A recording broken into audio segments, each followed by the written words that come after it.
साथियों नमस्कार। साथियों, आप जानते होंगे कि हमारे देश में करीब 99 करोड़ मतदाता हैं। उन मतदाताओं को यह जानकारी है, चाहे वो गरीब हो, अमीर हो, पढ़े लिखे हो या नहीं पढ़े लिखे हो, कि मतदान के जरिए वो लोकप्रिय जन कल्याणकारी सरकार का गठन कर सकते हैं। हमारा प्रत्येक मतदाता इस संबंध में जागरूक है। अब यहाँ पर आपको ये समझना होगा, जो बहुत कम लोग शायद ये जानकारी रखते हैं, जो जागरूक हैं, देश के समाज के कल्याण के लिए जागरूक हैं, वो जरूर जानकारी रखते होंगे। बिहार में अभी थोड़े महीने के बाद, शायद 2-3 महीने के बाद, वहाँ पर विधानसभा का चुनाव जो है वो होने जा रहा है। उससे पहले SIR सर, आपने सुना होगा ये नाम, कि वहाँ पर चुनाव आयोग ने ये जो है मतदाता जो है उनकी पहचान के लिए, उनको जो है कौन मत देने के लिए अधिकृत है, एक अभियान छेड़ रखा है। उसका छोटा नाम जो है सर, SIR कहते हैं उसको। वो है स्पेशल इंटेंसिव रिवीजन। जो वोटर लिस्ट है उसका विशेष गहन पुनरीक्षण किया जा रहा है, जिसको शॉर्ट में सर कहते हैं, और स्पेशल इंटेंसिव रिवीजन। अब ये करने की आवश्यकता क्यों पड़ी चुनाव आयोग को, और इस संबंध में क्या कुछ होने जा रहा है, क्या कुछ हो सकता है जिसका प्रभाव आपके मतदान, जो आपका अधिकार है, उस पर पड़ सकता है। ये हो सकता है कि आपका जो वोट है, जो मतदान का जो अधिकार है, और जो वोटर लिस्ट में आपका नाम है, काफ़ी समय से आप वोट देते चले आ रहे हैं, कभी लोकसभा का, विधानसभा का, वो नाम कट जाए आपका, और बहुत सारे नाम उसमें मतदान सूची में जुड़ जाए। इस संबंध में जो महत्वपूर्ण बात है वो ये भी है कि जो विपक्षी दल है या और जो राजनीतिक दल है, कुछ जागरूक हमारे संगठन हैं, NGOs हैं, वो समझ रहे हैं कि ये जो चीज़ है ये देश के भविष्य, लोकतंत्र पर प्रभाव डाल सकती है। अच्छा भी प्रभाव हो सकता है, विपरीत भी हो सकता है। अच्छा हो सकता है कि जो फर्जी वोटर्स हैं उनके नाम कट जाए, सही वोटर्स के नाम जुड़ जाए। ये भी हो सकता है कि फर्जी वोटर्स जो है उनके नाम जुड़ जाए, और जो सही वोटर्स हैं, जिनको मतदान का वास्तव अधिकार मिलना चाहिए और मिलता चला आ रहा है, उनके नाम कट जाए। इस संबंध में जो माननीय हमारा सुप्रीम कोर्ट है, उसमें भी कई सारी रिट पिटीशन जो है वो दायर की गई, जो बहुत महत्वपूर्ण मसला है। लोगों को जानकारी नहीं है, इसलिए मेरा मन हुआ कि मैं इसको वीडियो बना के आप लोगों को थोड़ा जागरूक करूँ। 10 जुलाई 2025 में उसमें सुनवाई हुई, और बड़े एक हमारे लिए गर्व की बात है उत्तराखंड वासियों के लिए, कि हमारे उत्तराखंड के जो यहाँ पर एडवोकेट रहे, शायद महाधिवक्ता भी रहे, यहाँ पर जस्टिस रहे हैं उत्तराखंड हमारे उच्च न्यायालय में, आज वो माननीय उच्चतम न्यायालय में जस्टिस है, माननीय सुधांशु धूलिया साहब। वो उस बेंच में जो सुनवाई कर रही है उसमें है, और शायद सीनियर जज है, उनके साथ हैं जस्टिस जय माल्या बागची साहब। धूलिया साहब जो है वो मैं समझता हूँ, मैंने उनके जब उच्च न्यायालय उत्तराखंड में तो मैंने कुछ मामले उनके सामने किए हैं।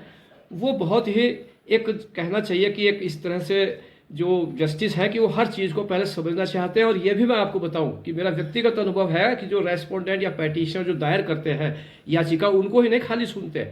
अगर ऑडियंस में कोई ऐसी विद्वान बैठा हुआ है और उनको कोई चीज़ समझनी है कानूनी, तो उससे भी पूछ लेते हैं वो, बशर्ते कि जो बात पूछे उसका जवाब बहुत स्पष्ट रूप से दिया जाए, गुमराह न किया जाए उनको। और ये भी आपने देखा होगा कि जो हिजाब वाला मामला चल रहा था, बहुत ही हमारे राष्ट्रीय स्तर पर बहुत बड़ा मुद्दा बन गया था। उसमें उन्होंने जो साथी जज थे उसके खिलाफ एक अलग से जजमेंट दे दिया था, जो किसी ने उसकी आलोचना करी, लेकिन उससे बहुत कुछ जो है वो एक जो उथल पुथल होती वो दब गई थी और ठीक हो गया था। तो ऐसे जो है वो हमारे माननीय जस्टिस धूलिया साहब जो है वो वहाँ पर बेंच की सुनवाई कर रहे हैं।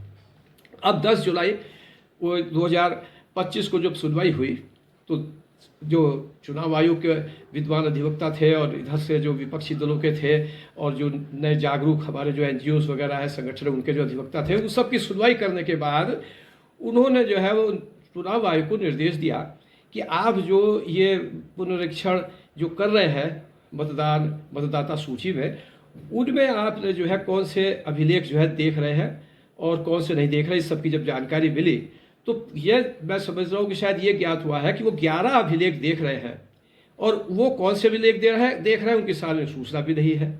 लेकिन यह स्पष्ट हुआ कि आधार कार्ड और जो पहले से वोटर आईडी कार्ड बना हुआ है मतदाता का वो और राशन कार्ड ये नहीं देख रहे हैं, इनको नहीं मानते हैं वो कि हम इनको नहीं मानेंगे और इनके आधार पर आपको मतदान सूची में शामिल भी नहीं किया जाएगा।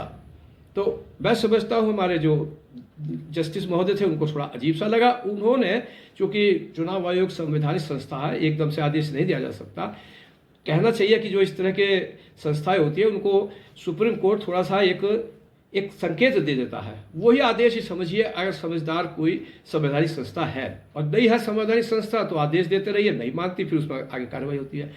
तो उन्होंने बहुत ही शालीनता से और चुनाव आयोग की गरिमा रखते हुए उन्होंने एक ये दिया कि भाई आप इन तीनों को भी सम्मिलित कर लें। जो मतदाता सूची का पुनरीक्षण कर रहे हैं, जो भी मतदाता है, जो भी वो ये चीज़ अगर दिखाता है तो वो भी एक जेन्युइन, एक सही मतदाता है, उसको आप सूची में शामिल करें।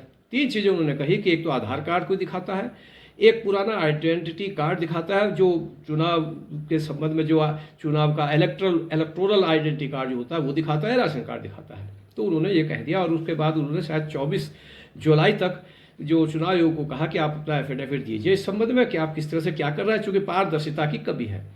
और उसके बाद जो 2 सप्ताह में जो उसके 28 जुलाई की उन्होंने डेट लगाई हुई है परसों की, आज जो है वो 26 जुलाई हो ही गई है, उस पर सुनवाई करेंगे। और उस बीच में जो रेस्पोंडेंट है विपक्षी दल या जो है वो जो जवाब देना चाहे चुनाव आयोग के एफिडेविट पे जो उन्होंने कथन किया है वो आप दे सकते हैं। तो यहाँ पहले मैं आपको ये बता दूँ कि चुनाव आयोग ने जो शपथ पत्र दिया है उसमें उन्होंने साफ इनकार कर दिया कि हम आधार कार्ड और वोटर जो ये आपका आइडेंटिटी कार्ड है और राशन कार्ड, इनके आधार पर किसी व्यक्ति को हम उसमें सम्मिलित नहीं करेंगे, मतदाता सूची में सम्मिलित नहीं करेंगे।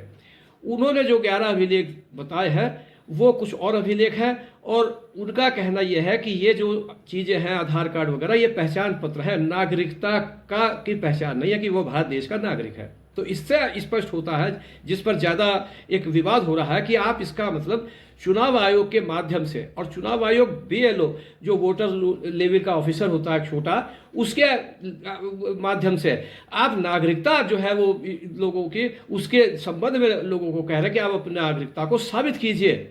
जब नागरिकता आप साबित करेंगे तो ही आपको मतदान का अधिकार मिलेगा, अन्यथा आपका नाम कट जाएगा। ये बात सामने स्पष्ट, अगर इसको समझे गहराई से तो ये बात सामने आ रही है। अब ये बात बहुत महत्वपूर्ण हो जाती है। दूसरी चीज़, चुनाव आयोग ने जो अपना शपथ पत्र दिया है उसमें यह भी कहा है कि जो बिहार में अभी हम विधानसभा के जो मतदाता सूची है उनका हम पुनरीक्षण कर रहे हैं, ये हम पूरे देश में लागू करेंगे। तो अब आप समझिए कि कितना बड़ा एक मुद्दा बन गया है और जागरूक हमारे जो नागरिक हैं या संगठन है, विद्वान अधिवक्ता महोदय हैं, जो भी है, उन्हें जानकारी भी नहीं है, वो चुप बैठे हुए हैं। जो मतदाता हमारे 99 करोड़ हैं उनमें से बहुत से जो है वो नहीं इस चीज़ को समझते हैं, लेकिन वो भी ये चाहते हैं कि लोकप्रिय जन कल्याणकारी सरकार का गठन हो। तो जो हमारे कुछ करोड़ जो मतदाता हमारे जागरूक हैं उनको समझना चाहिए और सोचना चाहिए, क्योंकि जब कोई बात सामने आ जाती है या नाम कट गया या इस तरह से कोई पारदर्शी जो हमारी जो लोकप्रिय जन सरकार नहीं आई या कोई बात हुई, तब कहते रहते हैं साहब हमारा तो नाम कट गया, लाखों जो है वोट फर्जी हो गए और ऐसा हो गया और वैसा हो गया। और जनता जिसे सरकार, जिस पार्टी को चाहती है कि वो सरकार बनाए वो तो है नहीं, और पता नहीं किस तरह से धांधली करके या क्या करके कर दिया। तो बाद में हम लोग बातें करते रहते हैं ट्राई ग्रुप में और इनमें, लेकिन समय पर हम लोग नहीं चेतते हैं। तो मेरा कहना यह है कि हमें समय पर चेतना चाहिए। अब इसमें एक चीज़ आती है, अब यहाँ पर मैं ये बात जो मेरा उद्देश्य है इस वीडियो बनाने का वो ये भी है कि वहाँ पर जो सुप्रीम कोर्ट में बड़े बड़े विद्वान अधिवक्ता इस मामले में पैरवी करते हैं, वो बहुत ऊपर के अधिवक्ता, एक तरह से कहना चाहिए, वो बारीक चीज़ों को नहीं सोचते ना उन पर सब है। जैसे कि मैं आपको बताता हूँ, और अगर संभव हुआ तो आगे वो समय मिलेगा या इसमें कुछ और बात होगी तो आगे हम लोगों को जाके जो जानकारी रखते हैं और प्लीड करना पड़ेगा, कहना पड़ेगा। जैसे अब आपने बताइए, आधार कार्ड सरकार ने बनाया था, पहचान पत्र बताती है, वोटर आईडी कार्ड है हमारे पास जो हम मतदान करते चले आ रहे हैं जिसको दिखा के, और जो हमारा जो है ये मतदाता सूची में नाम, इसके आधार पर जो हमारा नाम आया है और हम जो है विधानसभा लोकसभा के इलेक्शन में मतदान भी देते चले आ रहे हैं, ये सब हो रहा है। तो इसका मतलब हमारा मतदाता सूची में यदि नाम है, अगर नाम है पहले से, तो उसे आप हमारे पर बर्डन रखते हुए, हमारे पास इस बात का दायित्व देते हुए कि आप बताइए कि आप नागरिक है कि नहीं है, कुछ और कागज दिखाइए, वरना हम आपका नाम काट देंगे। ये तो जो है वो कानून के सिद्धांत के विपरीत चीज़ है। अगर आप हमारा नाम काट रहे हैं जबकि हमारा नाम पहले से चला आ रहा है और पहले जो चुनाव आयोग या जो भी प्रक्रिया थी उसके अनुसार हमारा नाम मतदाता सूची में सम्मिलित किया गया है, तो आप कैसे काट देंगे? आप पे ओनस आप पर है, दायित्व आपका है। आप बताएं कि हमारा मतदाता सूची में नाम कैसे कटना चाहिए, क्या कारण है जिससे कटना चाहिए। हमसे क्यों कह रहे हैं कि हम साबित करें कि हम देश के नागरिक हैं और हमारा मतदाता सूची में नाम होना चाहिए, वरना हम काट देंगे। तो ये तो उल्टी गंगा मैं समझता हूँ, जो कानून का जो हमारे एक एविडेंस एक्ट या जो भी कुछ कह लो, जो सिद्धांत इस्टेब्लिश है उससे तो उल्टी बात हो गई। अगर आपको यह शक है कि हम देश के नागरिक नहीं है, हमारा मतदाता सूची में नाम नहीं होना चाहिए, क्योंकि यहाँ ये भी बताऊँ मैं आपको कि देश के नागरिक का ही नाम मतदाता सूची में होता है। ये भारतीय संविधान में लिखा हुआ है, वही अधिकार रखता है मतदान देने का। तो अगर नहीं है हम हमारे देश के नागरिक नहीं है, तो हमारा पहले नाम कैसे आ गया मतदाता सूची में, और हम वह कैसे वोट देते रहे?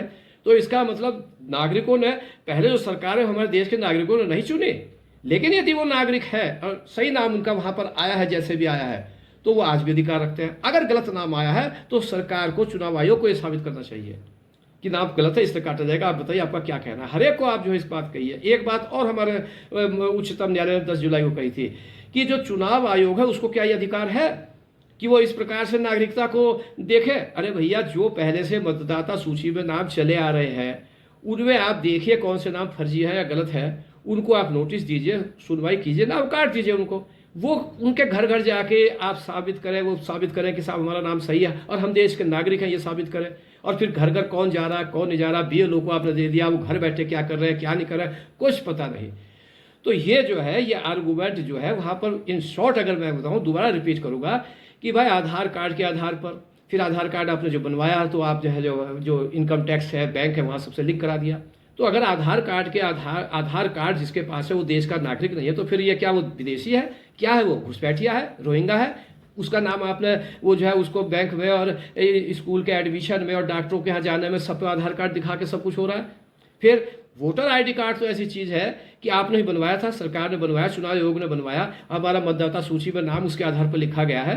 तो क्या हमारे जो विदेशी आके और वो जो है वोट डालते चले जा रहे हैं, मतदाता सूची में उनका नाम चले आ रहा है, और पीछे जो निर्वाचन हुए वो सब जो है घुसपैठिए, रोहिंगा और विदेशी लोगों ने जो सरकार चुन ली। तो अब आप समझ गए होंगे कि ये कितना बड़ा एक मुद्दा है, कितना बड़ा इशू है। इस पर जागरूक रहना चाहिए और तैयारी करनी चाहिए।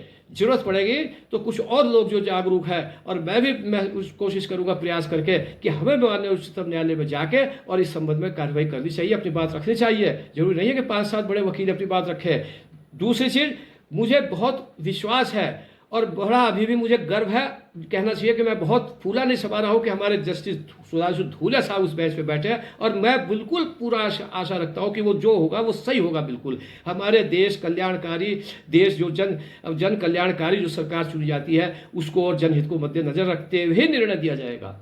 आप थोड़ा सा विश्वास रखें, सब्र रखें। ज़्यादा एजिटेशन जैसे पार्लियामेंट में वगैरह में जो कुछ हो रहा है वो इसी वजह से भी ज़्यादा हो रहा है, तो थोड़ा इतनी ज़्यादा उत्तेजना की जरूरत नहीं है। थोड़ा शांति रखें और समय के अनुसार सब, भगवान ने चाहा तो सब ठीक हो जाएगा। जय हिंद, जय भारत।